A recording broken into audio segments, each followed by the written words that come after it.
प्रेम से बोलिए भुवनेश्वरी माता की जय। प्रिय भक्तगणों, आज है गुप्त नवरात्रि की 5वां दिन और आप सभी श्रवण करेंगे भुवनेश्वरी माता की कथा।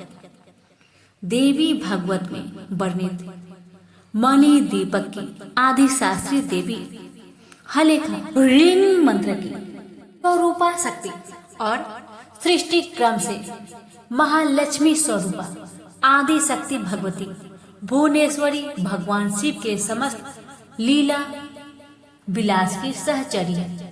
जगदम्बा भुवनेश्वरी स्वरूप सौम्य और अंग कांति अरुण है। भक्तों को अभय और समस्त सिद्धियां प्रदान करना इनका स्वाभाविक गुण है। 10 महाविद्याओं में ये 5वें स्थान पर परिगणित है। देवी पुराण के अनुसार मूल प्रकृति का दूसरा नाम ही भुवनेश्वरी है। ईश्वर रात्रि में जब ईश्वर के जग्र ध्रुव व्यवहार का लोप हो जाता है, उस समय केवल ब्रह्मा अपनी अव्यक्त प्रकृति के साथ शेष रहता है। तब ईश्वर रात्रि की आदि शास्त्री देवी भुवनेश्वरी कहलाती है। अंकुश और पास इनके मुख्य आयुध है। अंकुश नियंत्रण का प्रतीक है और पास राग अथवा आसक्ति की प्रतीक है।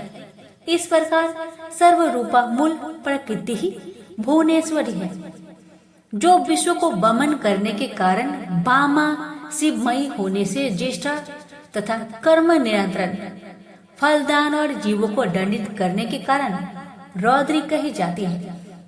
भगवान शिव का वाम भाग ही भुवनेश्वरी कहलाता है। भुवनेश्वरी के संग से ही भुवनेश्वरी सदाशिव को सर्वेश होने की योग्यता प्राप्त होती है। महानिर्वाण तंत्र के अनुसार संपूर्ण विद्याएं भगवती भुवनेश्वरी की सेवा में सदा संलग्न रहती है। 7 करोड़ महामंत्र इनकी सदा आराधना करते हैं।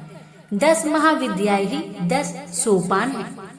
काली तत्व से निर्गत होकर कमला तत्व की 10 स्थितियां हैं, जिनमें अव्यक्त भुवनेश्वरी व्यक्त होकर ब्रह्मांड का रूप धारण कर सकती है तथा प्रलय में कमला से अर्थात व्यक्त जगत से क्रमशः लय होकर काली रूप में मूल प्रकृति बन जाती है। इसलिए इन्हें काली की जन्मदात्री भी कहा जाता है। दुर्गा सप्तशती के 11वें अध्याय के मंगलाचरण में भी कहा गया है कि मैं भुवनेश्वरी देवी का ध्यान करता हूँ। उनके श्री अंगों की शोभा प्रातः काल के सूर्य देव के समान गुलाब है। उनके मस्तक पर चंद्रमा का मुकुट है। 3 नेत्रों से युक्त देवी के मुख पर मुस्कान की छटा छाई रहती है। उनके हाथ में पास अंकुश वरद एवं अभय मुद्रा शोभा पाते हैं। इस प्रकार बृहद नील तंत्र की यह धारणा पुराणों के विवरण से भी पुष्टि होती है कि परकांतर से काली और भुवनेश्वरी दोनों अभेद है। अव्यक्त प्रकृति भुवनेश्वरी ही रक्तवर्ता काली है। देवी भागवत के अनुसार दुर्गम नामक दैत्य के अत्याचार से संतप्त होकर देवताओं और ब्राह्मणों ने हिमालय पर सर्व कारण स्वरूपा भगवती भुवनेश्वरी की ही आराधना की थी। उनकी आराधना से प्रसन्न होकर भगवती भुवनेश्वरी तत्काल प्रकट हो गई। वे अपने हाथों में बाण कमल पुष्प तथा शाख मूल लिए हुई थी। उन्होंने अपने नेत्रों से आश्रु जल की सहस्त्राव धाराओं प्रकट की। इस जल में भूमंडल के सभी प्राणी तृप्त हो गए। समुद्रों तथा सरिताओं में अगाध जल भर गया और समस्त औषधियां सिंच गई। अपने हाथ में लिए गए शाखों और फल मूल से प्राणियों का पोषण करने के कारण भगवती भुवनेश्वर ही छताची तथा शाकंभरी नाम से विख्यात हुई। इन्होंने ही गमासुर को युद्ध में मारकर उसके द्वारा अपहत वेदों को देवताओं को पुनः सौंपा था। उसके बाद भगवती भुवनेश्वरी का एक नाम दुर्गा प्रसिद्ध हुआ। भगवती भुवनेश्वरी की उपासना पुत्र प्राप्ति के लिए विशेष फल प्रदा है। रुद्र यामला में इनका कवच, नील सरस्वती तंत्र में इनका हृदय तथा महातंत्र वर्ण में इनका सहस्त्र नाम संकलित है। प्रेम से बोलिए भुवनेश्वरी देवी माता की जय। अब आप सभी श्रवण करेंगे श्री दुर्गा सप्तशती पाठ 5वां और 6ठा अध्याय, और उसके बाद श्रवण करेंगे माँ दुर्गा की पावन कथा। 5वां अध्याय। इस अध्याय में सुनिए देवताओं द्वारा देवी की स्तुति। महर्षि मेधा ने कहा, पूर्व काल में सुप निशुप नामक असुरों ने अपने बल के मत से इंद्र का त्रिलोकी का राज्य और यज्ञों के भाग छीन लिए, और वह दोनों इसी प्रकार सूर्य, चंद्रमा, धर्मराज और वरुण के अधिकारी भी छीनकर स्वयं ही उनका उपभोग करने लगे। वायु और अग्नि का कार्य भी वही करने लगे, और इसके पश्चात उन्होंने जिन देवताओं का राज्य छीना था उनको अपने अपने स्थान से निकाल दिया। इस तरह से अधिकार छीने हुए तथा दैत्यों द्वारा निकाले गए देवता अपराजिता देवी का स्मरण करने लगे कि देवी ने हमको वर दिया था कि विपत्ति में मैं तुम्हारी संपूर्ण विपत्तियों को नष्ट कर दूंगी। ऐसा विचार कर सब देवता हिमालय पर गए और भगवती विष्णु माया की स्तुति करने लगे। देवताओं ने कहा, देवी को नमस्कार है, शिव को नमस्कार है, प्रकृति और भद्रा को नमस्कार है। हम लोग रुद्र, नित्या और गौरी को नमस्कार करते हैं। जो तसनामयी चंद्र रूपिणी व सुख रूप देवी को निरंतर नमस्कार है। शरणागतों का कल्याण करने वाली वृद्धि और सिद्धि रूपा देवी को हम बार बार नमस्कार करते हैं। नए रीति राक्षसों की लक्ष्मी तथा स्वार्णी को नमस्कार है। दुर्गा को दुर्गम स्थलों को पार करने वाली दुर्गपरा को सारा, सर्वकारिणी ख्याति कृष्णा और दुर्मा देवी को सदैव नमस्कार है। अत्यंत सौम्य तथा अत्यंत रौद्र रूपा को हम नमस्कार करते हैं। उन्हें हमारा बारंबार प्रणाम है। जगत आधार भूताकृति देवी को बार बार नमस्कार करते हैं। जिस देवी को प्राणी मात्र विष्णु माया कहते हैं उनको नमस्कार है, उनको नमस्कार है। जो देवी संपूर्ण प्राणियों में चेतना कहलाती है उसको नमस्कार है, उसको नमस्कार है, उसको नमस्कार है। जो देवी संपूर्ण प्राणियों में बुद्धि रूप से स्थित है उसको नमस्कार है, उसको नमस्कार है, उसको नमस्कार है। जो देवी सब प्राणियों में निंद्रा रूप से विराजमान है उसको नमस्कार है, उसको नमस्कार है, उसको नमस्कार है। जो देवी संपूर्ण प्राणियों में सुधा रूप से विराजमान है उसको नमस्कार है, उसको नमस्कार है, उसको नमस्कार है। हे देवी संपूर्ण प्राणियों में छाया रूप से स्थित है उसको नमस्कार है, उसको नमस्कार है, उसको नमस्कार है। जो देवी सब प्राणियों में शांति रूप से स्थित है उसको नमस्कार है, उसको नमस्कार है, उसको नमस्कार है। जो देवी सब प्राणियों में श्रद्धा रूप से स्थित है उसको नमस्कार है, उसको नमस्कार है, उसको नमस्कार है। जो देवी सब प्राणियों में कांति रूप से स्थित है उसको नमस्कार है, उसको नमस्कार है, उसको नमस्कार है। जो देवी सब प्राणियों में लक्ष्मी रूप से स्थित है उसको नमस्कार है, उसको नमस्कार है, उसको नमस्कार है। जो देवी संपूर्ण प्राणियों में वृद्धि रूप से स्थित है उसको नमस्कार है, उसको नमस्कार है, उसको नमस्कार है। जो देवी संपूर्ण प्राणियों में स्मृति रूप से स्थित है उसको नमस्कार है, उसको नमस्कार है, उसको नमस्कार है। जो देवी सब प्राणियों में दया रूप से स्थित है उसको नमस्कार है, उसको नमस्कार है, उसको नमस्कार है। जो देवी संपूर्ण प्राणियों में तुष्टि रूप से स्थित है, उसको नमस्कार है, उसको नमस्कार है, उसको नमस्कार है। जो देवी सब प्राणियों में मात्र रूप से विराजमान है, उसको नमस्कार है, उसको नमस्कार है, उसको नमस्कार है। जो देवी सब प्राणियों में भ्रांति रूप से स्थित है, उसको नमस्कार है, उसको नमस्कार है, उसको नमस्कार है।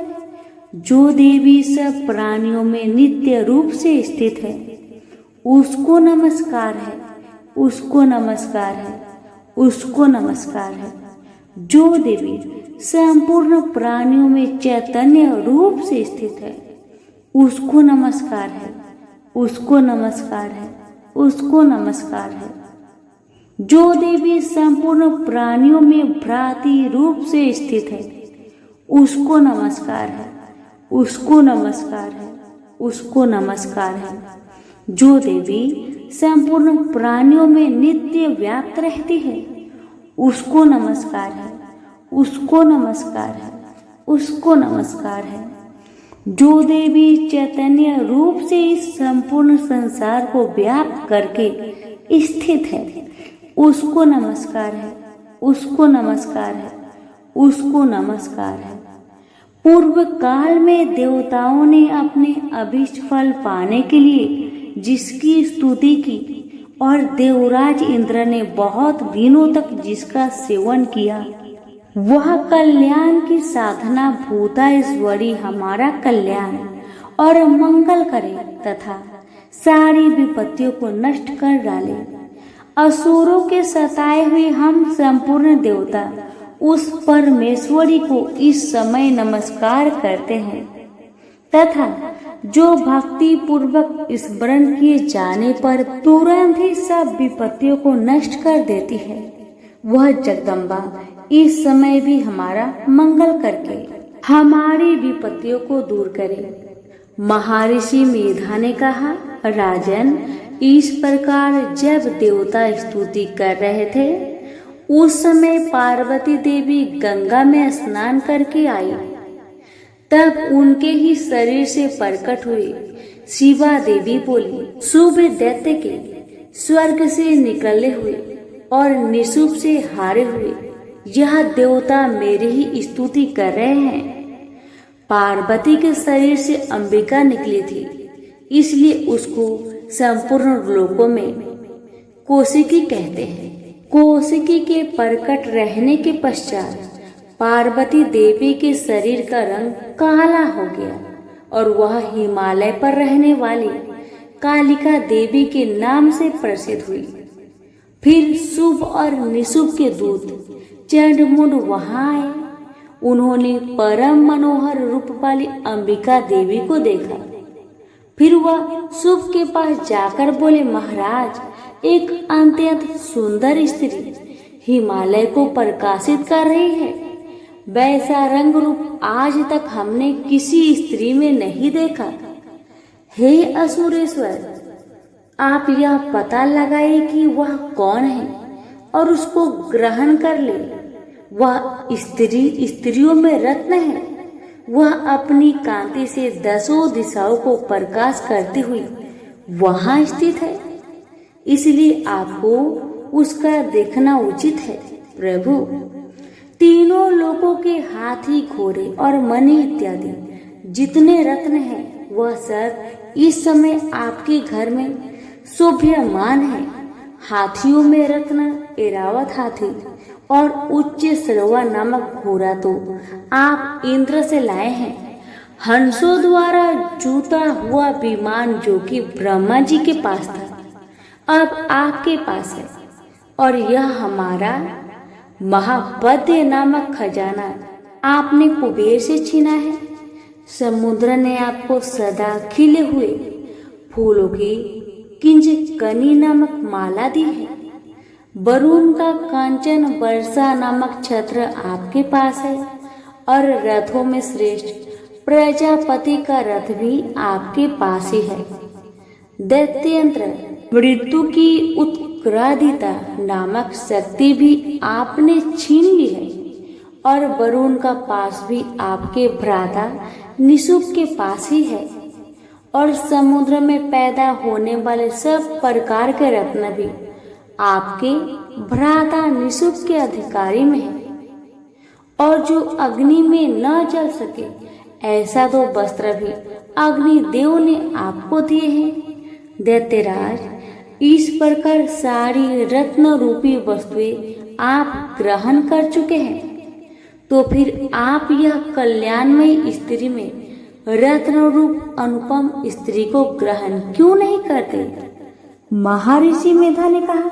चंद्रमुंड का यह वचन सुनकर शुभ ने कहा, सुग्रीव को अपना दूत बनाकर देवी के पास भेजा जाए।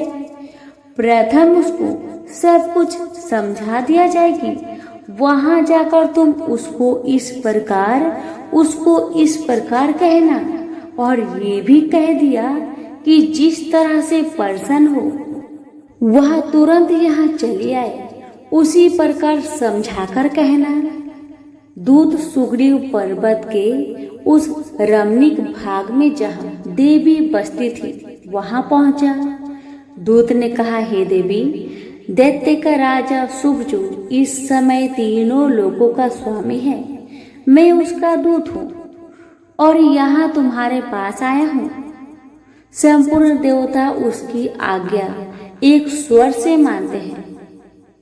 अब जो कुछ उसने कहला भेजा है वह सुनो। उसने कहा है, इस समय संपूर्ण त्रिलोकी मेरी बस में है और संपूर्ण यज्ञों के भागों को पृथक पृथक मैं ही लेता हूँ और तीनों लोकों में जितने श्रेष्ठ रत्न हैं वह सब मेरे पास है।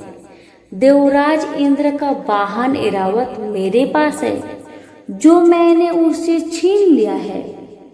उच्च श्रवा नामक घोड़ा जो क्षीर सागर मंथन करने से प्रकट हुआ था उसे देवताओं ने मुझे समर्पित किया है। हे सुंदरी, इसके अतिरिक्त और भी जो रत्न भूषण पदार्थ देवताओं के पास थे वह सब मेरे पास है। हे देवी, मैं तुम्हें संसार की स्त्रियों में रत्न मानता हूँ क्योंकि रत्नों का उपभोग करने वाला मैं ही हूँ। हे चंचल करताछों वाली सुंदरी, अब यह भी मैं तुम पर छोड़ता हूँ कि तू मेरी या मेरी भाई का महापराक्रमी निशुभ की सेवा में आ जाए। यदि तू मुझे वरेगी तो तुझे अतुल महान ऐश्वर्य की प्राप्ति होगी। अतः तुम अपनी बुद्धि से यह विचार कर मेरे पास चली आओ। महर्षि मेधा ने कहा, दूत के ऐसे कहने पर संपूर्ण जगत का कल्याण करने वाली भगवती दुर्गा मन ही मन मुस्कुराई और इस प्रकार कहने लगी।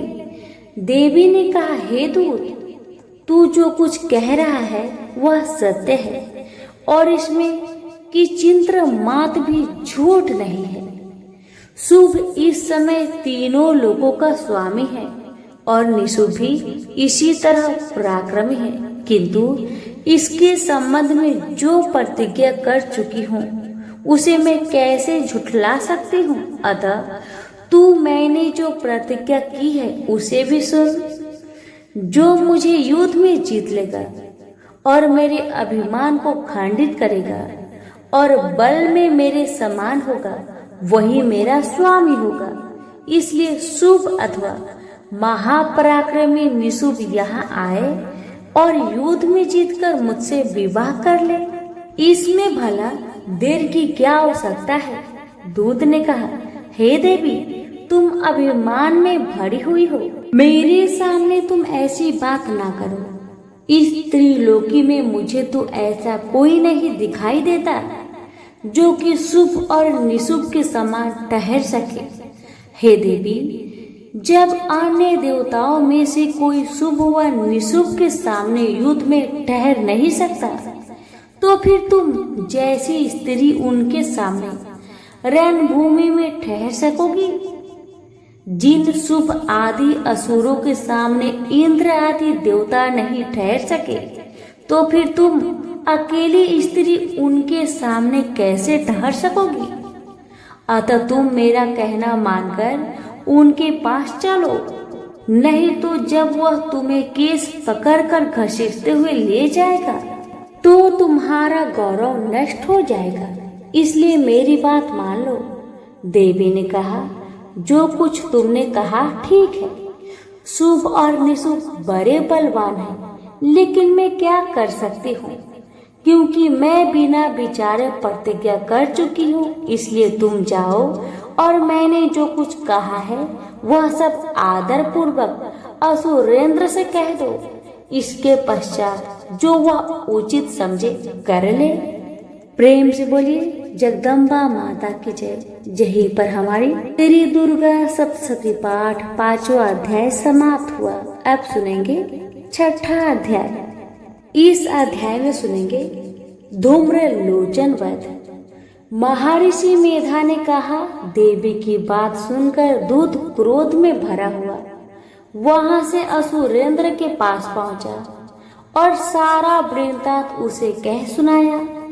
दूत की बात सुन असुरेंद्र के क्रोध का परवार ना रहा और उसने अपने सेनापति धूम्रलोचन से कहा, धूम्रलोचन, तुम अपनी सेना सहित शीघ्र वहां जाओ और उस दुष्टा को केसों से पकड़कर घसीटते हुए यहाँ ले आओ। यदि उसकी रक्षा के लिए कोई दूसरा खड़ा हो, चाहे वह देवता, यक्ष अथवा गंधर्व क्यों न हो, उसको तुम अवश्य मार डालना। महर्षि मेधा ने कहा, शुभ के इस प्रकार आज्ञा देने पर धूम्रलोचन 60,000 राक्षसों की सेना को साथ लेकर वहां पहुंचा और देवी को देख ललकार कर कहने लगा, अरे तू अभी शुभ और निशुभ के पास चल। यदि तू प्रसन्नता पूर्वक मेरे साथ न चलेगी तो मैं तुझे केसों से घसीटता हुआ ले चलूंगा। देवी कहने लगी, असुरेंद्र का भेजा हुआ तेरे जैसा बलवान यदि बलपूर्वक मुझे ले जाएगा तो ऐसी दशा में मैं तुम्हारा क्या कर सकती हूँ। महर्षि मेधा ने कहा, ऐसा कहने पर धूम्रलोचन उसकी ओर लपका, किंतु देवी ने उसे अपनी हुक्कार से ही भस्म कर डाला। यह देखकर असुर सेना क्रोध होकर देवी की ओर बढ़ी, परंतु अंबिका ने उन पर तीखे बाणों, शक्तियों तथा फरसों की वर्षा आरंभ कर दी। इतने में देवी का वाहन भी अपने ग्रीवा के बालों को झटकता हुआ और बड़ा भारी शब्द करता हुआ असुर सेना में कूद पड़ा। उसने कई असुर अपने पंजे से, कई अपने जबरों से और कई को धरती पर पटक कर अपनी दांतों से घायल करके मार डाला। उसने कई असुरों के अपने नखों से पेट फाड़ डाले और कई असुरों को तो केवल थप्पड़ मारकर सिर धड़ से अलग कर दिया। कई असुरों की भुजाएं और सिर तोड़ डाले और गर्दन के बालों को हिलाते हुए उसने कई असुरों को पकड़कर पेट फाड़कर उनका रक्त पी डाला। इस प्रकार देवी के उस महाबलवान सिंह ने क्षण भर में असुर सेना को समाप्त कर दिया। शुभ ने यह सुना कि देवी ने धूम्रलोचन असुर को मार डाला है और उसके सिंह ने सारी सेना का संहार कर डाला। तब उसको बड़ा क्रोध आया। उसके मारे क्रोध के ओट फरकने लगे और उसने चंड और मुंड नामक महाअसुरों को आज्ञा दी, हे चंड, हे मुंड, तुम अपने साथ एक बड़ी सेना लेकर वहां जाओ। उस देवी के बाल पकड़कर और बांधकर तुरंत यहाँ लाओ। यदि उसको यहाँ लाने में किसी प्रकार का संदेह हो तो अपनी सेना सहित उससे लड़ते हुए उसको मार डालो और जब वह दुष्ट और उसका सिंह दोनों मारे जाए तब भी उसको बांधकर यहाँ ले आना। प्रेम से बोलिए माँ जगदम्बा की जय। प्राचीन काल में धरती पर दुर्गम नाम का एक दैत्य निवास करता था। वह बड़ा दुर्दांत और अत्याचारी था। बल भी उसके शरीर में अपरिमित था। वह जब जोर से हंसता था तो उसके मुख से अग्नि की चिंगारियां निकलती थी। दुर्गम ऋषि मुनियों और संतों पर अपना अधिकार स्थापित करना चाहता था। उन्हें अपने संकेत पर चलाना चाहता था, पर प्रयत्न करने पर भी उसकी यह इच्छा पूरी नहीं हो पाती थी। कारण यह था कि ऋषि मुनियों के पास वेदों का ज्ञान था, सिद्धियां थी।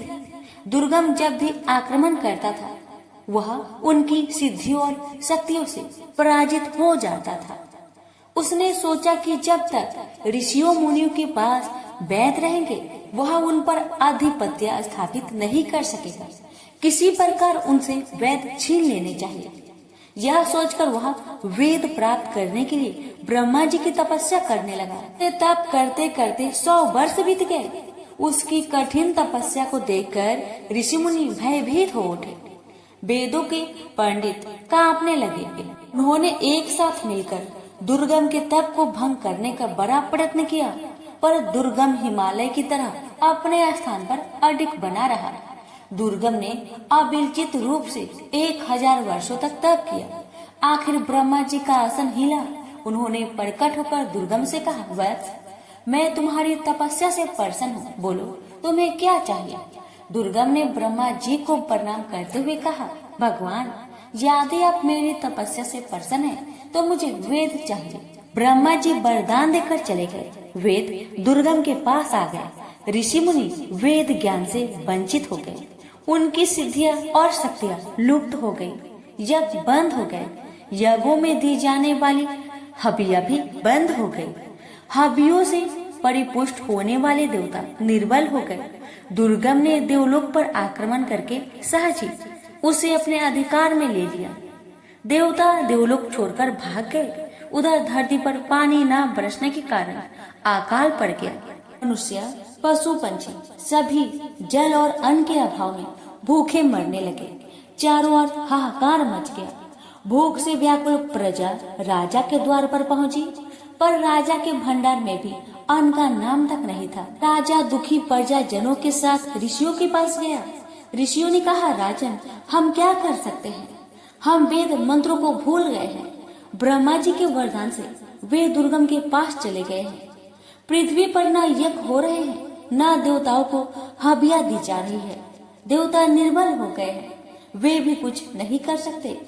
इस महासंकट को दूर करने के लिए क्या किया जाए? सोच विचार होने लगा। आखिर में निश्चय हुआ कि हम सबको शक्ति की आराधना करनी चाहिए।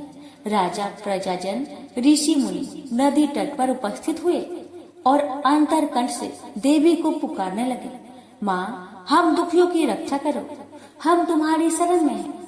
इस महाभयानक संकट की घड़ी में तुम्हें छोड़कर हमारा और कौन सहायक है? हे जगजननी, हम पर दया करो, हमें इस संकट से उबारो। अंतरकंठों की पुकार से भगवती दुर्गा द्रवित हो उठी। वे 1000 भुजाओं के साथ प्रकट हुई। उनके बहुत से नेत्र थे।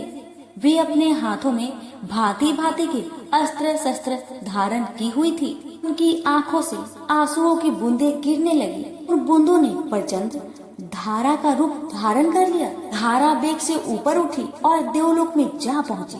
दुर्गम उस प्रचंड धारा को देखकर भयभीत हो उठा। वह देवलोक छोड़कर भाग खड़ा हुआ। उसके हाथ से वेद छूट गए। धारा वेदों को लेकर धरती पर लौट आई। उसने वेदों को ऋषि मुनियों को सौंप दिया। ऋषि मुनियों ने माँ दुर्गा से प्रार्थना की, माँ, अब आप हमें छोड़कर न जाए, या धरती पर निवास कीजिए। भगवती दुर्गा ने ऋषि मुनियों की प्रार्थना स्वीकार कर ली। वे अपने लोक में न जाकर धरती पर ही रह गई।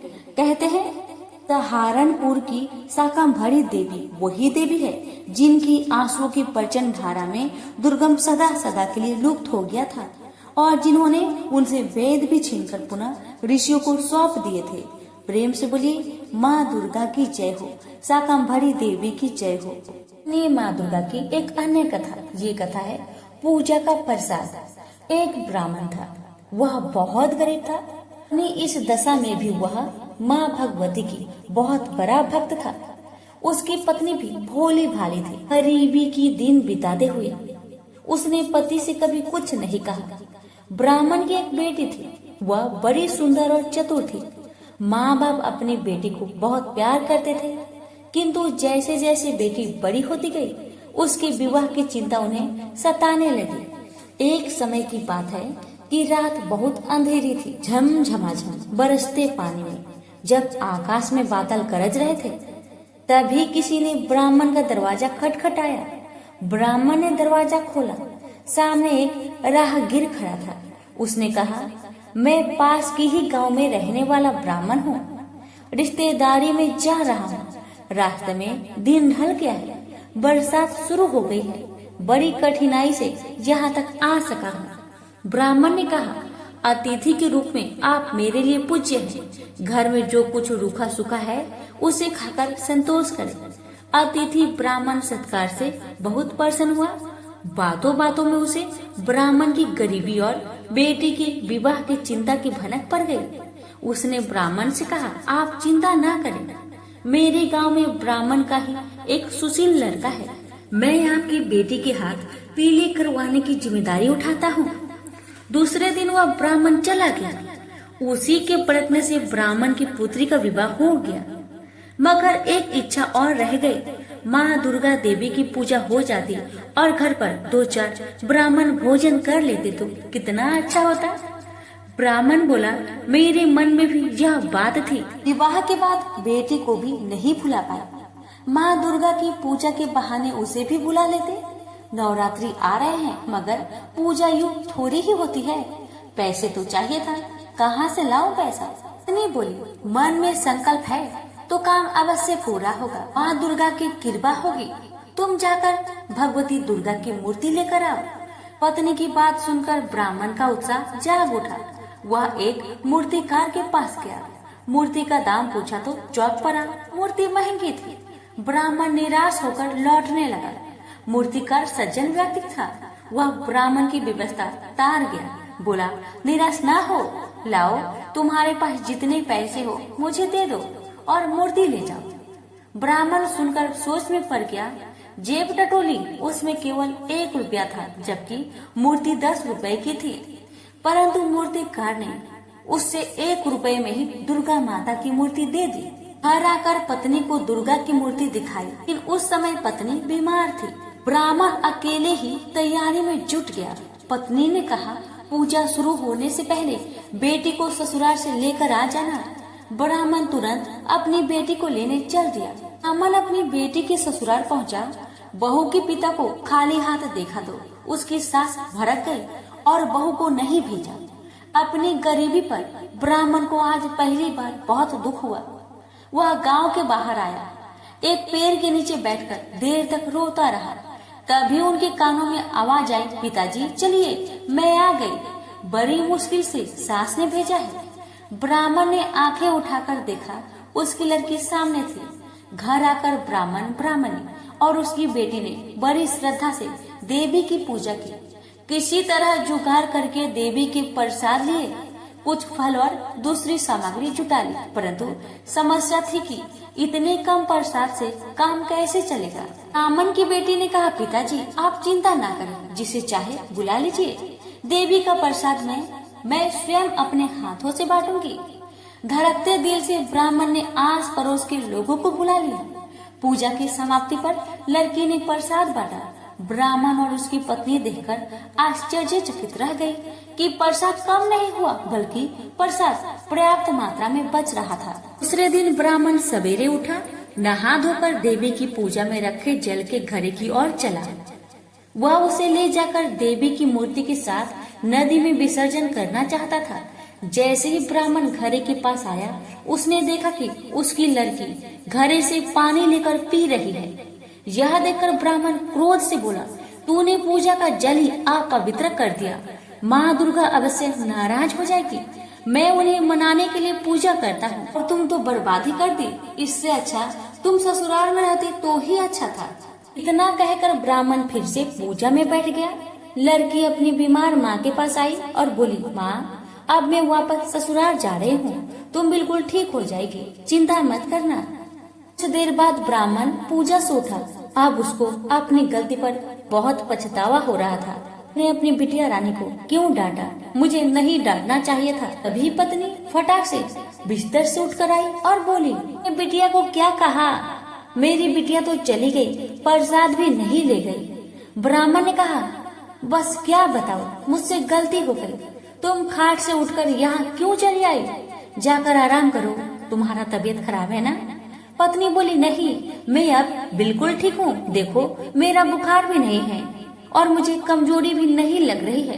तुम प्रसाद के कुछ फल ले जाओ और मेरी बेटी के ससुराल में देकर आओ। पत्नी की बात सुनकर ब्राह्मण देवी की पूजा का फल लेकर तुरंत घर से निकल गया और बेटी के ससुराल में पहुंचा। बेटी से जाकर कहा, अरे तुम नाराज होकर चली आई, तुम प्रसाद भी लेकर नहीं आई। बेटी, माँ बाप से कोई इस तरह नाराज नहीं होता है। पिता की बात सुनकर बेटी ने कहा, दादी, मैं तो यही थी, आपके साथ गई ही नहीं। लड़की बोली। अब ब्राह्मण का सर चकरा गया। ब्राह्मण ने सारी बात अपनी बेटी को बताई। यह सुनकर सभी चकित रह गए थे। ब्राह्मण बोला, वह और कोई नहीं, माँ दुर्गा ही थी। माँ ने अपने घड़े का जल स्वयं ही पी लिया था, अपनी पूजा का फल स्वयं ही खाए। मैं तो धन्य हो गया। ससुराल वाले भी लज्जित थे कि उन्होंने बहू को उसके मायके में नहीं भेजा। प्रेम से बोलिए, माता रानी की जय। सुनिए एक अन्य कथा। ये कथा है माँ दुर्गा से जुड़ी रेवती नक्षत्र की कथा। प्राचीन काल में ऋषित्वक नाम का एक मुनि थे। उनकी बुद्धि बड़ी विलक्षण थी। उनके यहाँ समयानुसार पुत्र उत्सव हुआ। रेवती का चौथा चरण गंडात होता है, उसी में उस बालक की उत्पत्ति हुई। मुनि ने उस लड़के की जात कर्म आदि सभी क्रियाएं सविध संपन्न की थी। चूड़ाकरण और उपनयन आदि संस्कार भी संपन्न किए। महात्मा ऋतुवाक के यहाँ जब से उस पुत्र का जन्म हुआ, तभी से वे रोग और शोक से चिंतित रहने लगे। खुद और लोग उन्हें सदा घेरे रहते थे। माता की भी यही स्थिति हो गई। उसे निरंतर अनेक रोग सताने लगे। वह उदास होकर चिंता में डूबी रहती थी। वह लड़का भी उद्दंड हो गया। तब मुनि अत्यंत चिंतित होकर सोचने लगे, कौन सा ऐसा कारण है जिससे मेरा यह पुत्र महान दुष्ट हो गया है। यह सोचकर वे गर्ग जी के पास गए और उनसे पूछा, भगवान, आप ज्योतिष शास्त्र आचार्य हैं, मेरे पुत्र के दुराचारी होने का क्या कारण है? गर्ग जी बोले, मुने, पुत्र के दुष्चरित्र होने में न तुम कारण हो और न माता तथा न कुल ही। रेवती का अंतिम चरण गंडात होता है, यही कारण है। क्योंकि मुने, वही निंदित बेला तुम्हारे इस पुत्र के जन्म समय में बीत रही थी। अतः तुम्हें दुखी करना इसका स्वभाव बन गया, दूसरा कोई भी कारण नहीं है। तुम उस दुख को दूर करने के लिए भगवती दुर्गा की आराधना करो। यत्न पूर्वक सुपूजित होने पर वे संपूर्ण विघ्न शांत कर देती है। गर्ग जी की बात सुनकर ऋतुवाक मुनि क्रोध से मूर्छित हो गए। उन्होंने रेवती को श्राप दिया, वह आकाश से गिर जाए। उस समय नक्षत्र मंडल चमक रहा था, उधर सबके नेत्र लगे हुए थे। इतने में ही मुनि के श्राप से रेवती नक्षत्र आकाश से टूटकर उदगिरी पर आ पड़ा। रेवती के गिरने से वह पर्वत रेवतरु नाम से प्रसिद्ध हो गया। तब से उस पर्वत की शोभा और भी अधिक बढ़ गई। यो रेवती को श्राप देने के पश्चात मुनिवर ऋतुवाक गर्ग जी की कथानुसार भगवती दुर्गा की आराधना करके सुख और सौभाग्य से संपन्न हो गए। रेवती नक्षत्र का जो तेज पर्वत पर गिरा, उससे एक कन्या उत्पन्न हो गई। जगत में अनुपम सुंदरी होकर वह दूसरी लक्ष्मी की भांति शोभा पाने लगी। रेवती के तेज से प्रकट होने वाली उस कन्या पर मुझ ऋषि की दृष्टि पड़ी। उसे देखकर वे प्रसन्न हो गए और उसका नाम रेवती रख दिया। महर्षि परमुच का आश्रम कुमुदगिरी पर था। उस कन्या को वे अपने स्थान ले आए और पुत्री की भांति धर्म पूर्वक उसके पालन पोषण की व्यवस्था कर दी। जब कुछ समय बाद वह सुंदर कन्या युवती हो गई, तब उसे देखकर कौन इसके योग्य वर होगा, ये मुनि विचार करने लगे। बहुत खोजबीन करने पर भी उस कन्या के अनुरूप वर पाने में उन्हें सफलता न मिल सकी। तब वे अग्निसाल में जाकर अग्निदेव की उपासना करने लगे। अग्निदेव प्रसन्न हुए और कन्या के वर के विषय में मुनि से बोले, मुने, सदा धर्म में तत्पर रहने वाले पराक्रमी, शूरवीर, प्रिय भाषी तथा युद्ध में पीछे न हटने वाले राजा दुर्दम इसके पति होंगे। अग्निदेव की बात सुनकर मुनि प्रसन्न हुए। उसी समय संयोगवश राजा दुर्गम शिकार खेलने के बहाने परमुच ऋषि के आश्रम में आए। जब वह आश्रम के भीतर गए तब उन्हें मुनि दिखाई न पड़े, अतः उन्होंने उस कन्या रेवती को बुलाया और संबोधित करके पूछा, प्रिय, महाभाग महर्षि कहाँ है? मैं उनके चरणों के दर्शन करना चाहता हूँ। कन्या बोली, महाराज, मुनिवर अभी अभी निकलकर अग्निशाला में गए हैं। कन्या की बात सुनकर राजा दुर्दम अग्निशाला के द्वार पर पहुंच गए। वे राजोचित वेशभूषा में थे। नम्रता से उनका मस्तक झुका हुआ था। उन पर मुनि की दृष्टि पड़ी। तब राजा ने मुनि को प्रणाम किया।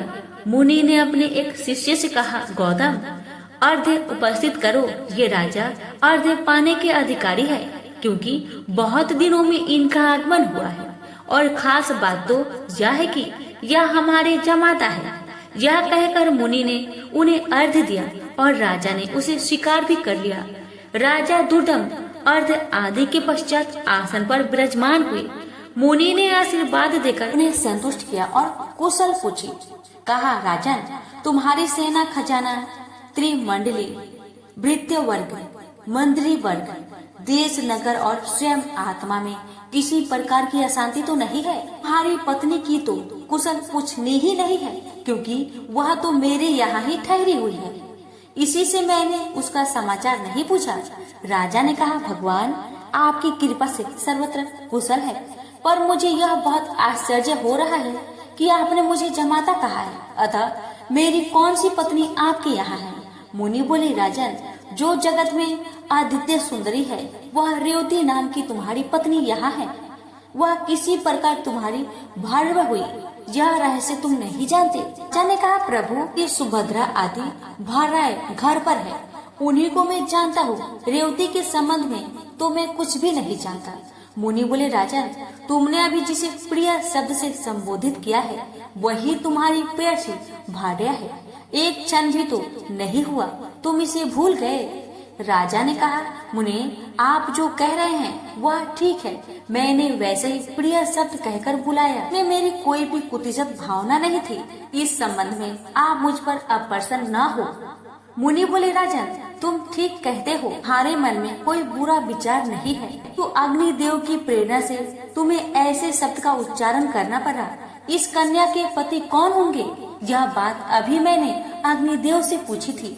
उन्होंने कहा है, राजा दुर्दम कन्या के स्वामी होंगे। इसे कोई नहीं टाल सकता। इसलिए राजन, मैं यह कन्या तुम्हारी सेवा में समर्पित करता हूँ। इसे स्वीकार करो। तुमने इसे प्रिय शब्द से संबोधित किया था। विषय में तो कुछ विचार ही नहीं करना चाहिए। मुनि की बात सुनकर राजा चुप हो गए। अब मुनि उनके विवाह की विधि संपन्न करने की व्यवस्था करने लगे। पानी ग्रहण संस्कार करने के यत्न में संलग्न मुनि को देखकर कन्या ने कहा, पिताजी, उचित तो यह है कि आप मेरा विवाह रेवती नक्षत्र में ही करने की कृपा करें। मुनि बोले, बच्चे, अनेकों विवाहिक नक्षत्र हैं, फिर रेवती नक्षत्र में ही क्यों विवाह करें? रेवती तो इस समय नक्षत्र मंडल में है भी नहीं। कन्या ने कहा, रेवती से भिन्न नक्षत्र मेरा विवाह संस्कार सुमोचित न होगा। अतएव मैं आपसे प्रार्थना करती हूँ, इस नक्षत्र में ही मेरी विवाहिक रस्में संपन्न करने की कृपा करें। मुनि बोले, बहुत समय पहले ऋतुवाक मुनि ने रेवती को नक्षत्र मंडल से नीचे गिरा दिया था। अब वहाँ स्थान नहीं रहा है। फिर उसी नक्षत्र में विवाह करने के लिए तुम क्यों जोर दे रही हो? कन्या बोली, क्या केवल ऋतुवाक मुनि ने ही तपस्या की है? मन, वाणी अथवा कर्म से ऐसी तपस्या करने की क्या आप में योग्यता नहीं है? आप तो जगत की रचना करने में समर्थ हैं। मैं आपका तपबल खूब जानती हूँ। अतः आप रेवती को नक्षत्र मंडल में पुनः स्थापित करके उसी नक्षत्र में मेरा विवाह कीजिए। मुनि बोले, तुम्हारा कल्याण हो। तुम जैसा कहती हो ऐसा ही होगा। मैं तुम्हारे लिए आज ही रेवती नक्षत्र को शुभ मार्ग में स्थित करके उसी नक्षत्र में तुम्हारा विवाह संस्कार संपन्न करूंगा। यह कहकर मुनि ने अपनी तपस्या के प्रभाव से उसी समय रेवती को नक्षत्र मंडल में पूर्ववत स्थापित कर दिया।